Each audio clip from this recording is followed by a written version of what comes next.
I'm going to lose my mind. I assume this is an instance where I agree with of Ben younger Shapiro. listeners who are big fans of Andrew Tate, who really enjoy Andrew Tate. Now, the big news over the course of the last couple of weeks is that Andrew Tate, for those who don't know, Andrew Tate is a very online guy who was a lightweight kickboxing champion, I believe, and he's become big in the so-called manosphere. He was banned from YouTube, I believe. He was banned from Twitter. And he was banned from these things because he was a self-described misogynist, right? Somebody who believes that men are superior to women in pretty much every possible way. Well, over the last couple of weeks, he got in an online fight with Greta Thunberg in which he was tweeting at her about how he had Bugattis and lots of gas guzzlers and he was heating up the climate. And then she tweeted back at him that he had a small dick. It was all very silly. And then I don't, like, Ben is the type of dude who just, like, doesn't like Andrew Tate, though. Like, Ben will defend anyone and everyone that is a champion for conservatism, but I'm pretty sure he's the type of dude who's like, no, this guy talks too much about sex. Like, he's the type of person who does unironically look to, like, would I want my daughters to date men that have learned from this guy? If he was just racist, Ben would love him all day, every day. But he's way too, like, legitimately puritanical to ever be in support of Andrew Tate, I think. Then, one day later, he ended up being arrested by Romanian authorities. And the allegations against Andrew Tate is that he was engaging in sex trafficking. Tate had predicted for a long time this would happen to him. He had predicted that people were going to come after him, that they were going to arrest him. Does that mean that he's not guilty of something? I have no idea. I have no idea whether he's guilty of these crimes. It could be trumped up. It could be the Romanian authorities who are embarrassed by Tate. It could be anything. I don't place a lot of stake in the law-abiding nature of the Romanian authorities. I literally know nothing about how the law... I mean, Andrew Tate literally said he moved to Romania in order to avoid law enforcement. I don't know whether that's true or whether that's not. I assume all of that will come out in the wash. The thing I want to focus on is the popularity of Andrew Tate for a moment. And it's fascinating. Because oh, wow. I'm surprised. He went way more middle ground than I thought he was going to. Like, he went way more fence-sitter, middle ground centrist on this issue than I thought. That's crazy that he's just like, oh, I want to talk about his popularity. Nobody wants to say these things that are truths. Like, that's what he's going to say, I think, right? Because, again, I have a lot of young listeners who are interested. No, I thought he was going to shit on Andrew Tate. I thought he was going to be like, this guy's a webcam guy. He's a pervert. I don't like it. You know, like... in the stuff that Andrew Tate says. The reason they're interested in the stuff that Andrew Tate says is because he's transgressive. He's transgressive in that he says things that no one else will say. Some of the stuff that he says, frankly, terrible. And some of the stuff that he says is not terrible. Some of the stuff that he says is actually a version of truth. I mean, when he says that promiscuity is generally a bad thing, he says it only among women. Or he says when he says promiscuity for women is a bad thing. That used to be a relatively uncontroversial thought, but it's been considered bad to say that now. It's wrong. It's banned. Now, we live in a moment because we are so censorious online and sort of in the political world. We're so censorious. The Overton window has shrunk so much. There are two concepts that have been crimped. Bro, this guy literally has a webcam business. Like, Ben Shapiro, who is like the most puritanical man you've ever met, is defending a sex trafficker, allegedly, who is arrested for sex trafficking. That's crazy. I'm genuinely shocked that he would defend like a guy who made a living originally doing like sex work. That's wild. One is truth, as in like Pope Benedict XVI truth, right? Things, eternal things of value that you're not supposed to say anymore. It's obvious, like a guy who wrote a book on how pornography should be banned, First Amendment, by the way, is now defending a pornographer. A man is not a woman. Men should marry women. They should have kids, right? These are things that are now considered very controversial in the elite circles of the West. You're not supposed to say any of those things. So truth, like capital T, long-standing truths, these things have been denied.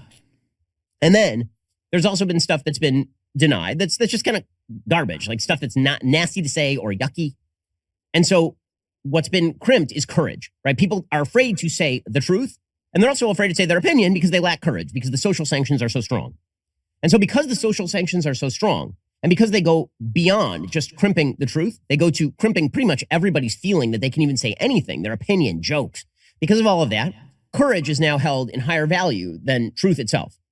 Being willing to transgress lines is considered a highest value, because in a time where courage is under attack, courage is a very, very high value. Courage is always the first. Oh my God, he's like defending how courageous Andrew Tate is for what? Saying, I mean, I guess it makes sense. Andrew Tate and his worldview is quite similar to Ben Shapiro's in many ways as a conservative. So Ben Shapiro's not saying Andrew Tate is courageous. He's saying Ben Shapiro is courageous. But like, that's not the reason why he's in jail, you piece of shit. When is the turn coming? He has to talk about the turn. I also find it additionally hilarious that people have basically substituted being a asshole with courage. What has happened to society? What has happened to our youth? What has happened to people, men in general, that we now just automatically assume the bigger an asshole you are, the more brave you are. It's not bravery to just repeat like the oldest bigoted tropes over and over again. Your grandfather does it all the time for free. Do you think he's brave for doing that? No, he's not. He's just a fucking asshole. What the hell is this? First value. I mean, C.S. Lewis says, courage is the first value, Christian. Courage is the first value in order to speak the truth. But courage is instrumental. Courage is useful so that you can speak the truth. What's happened in our society because we have decided to shut down so many modes of speech, because we've decided to ban people from social media and unperson them and destroy their lives and their livelihoods. Because we've done all of that, people who speak loudly are considered the best and the bravest. And it's particularly appealing to young people. And so when you draw a lot of fire, the way that Andrew Tate does, a lot of people see that as more courageous than if you say... Okay, well, is that the reason why he's in jail? Is that what you're alluding to? This is like, never mind, I was wrong, by the way. This is unironically a new low for Ben Shapiro.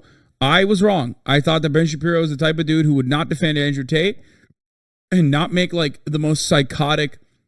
Like, this is the long way of repeating what Aiden Ross is saying. Ben Shapiro, for 12 minutes, is doing what Aiden Ross is saying.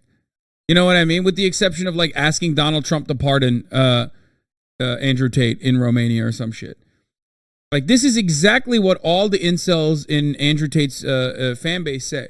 They're like, oh, he's not in jail for Romania is corrupt. He's not actually in jail for sex trafficking. He's in jail for the truth. He's in jail for being disruptive. He's in jail for being brave. What is the disruptive, brave takes that Andrew Tate has? Women have to marry men. How brave? Like, that's something that you hear from 99% of the population for the most part. 99% of normies that are uninitiated with politics are like, yeah, that's the truth. There is no bravery there to repeat something that like most people believe and argue, even if it's wrong. And it is wrong, but it doesn't matter. If we're talking about it from the perspective of bravery, you're not brave for saying the sky is fucking blue. Say something that is, say, a little bit better calibrated and more in consonance with eternal truth. Whoever draws most fire, in other words, is the person who's considered the most courageous. And this sort of pithy saying that is mostly true, but kind of not, right? That you must be over the target if you're drawing flack. A large percentage of the time, that's true. But sometimes the person who's drawing the most flack is what they're saying is actually kind of bad, right? So the problem for Andrew Tate, and the reason why he's become so popular, is because he's very transgressive. He says the thing that no one else will say. Sometimes it's good, and sometimes it's really not good. We'll get to more on all of this in just one moment. First, the situation with so much donation, his prescriptions are largely incorrect. Okay. I said this to some teenage here, particularly. And so we're going to look at some of the things Andrew Tate says because, again, he's a very popular figure, particularly with young men. And when people ask me about Tate, one of the things that I've said this to some teenage boys who are friends of the family,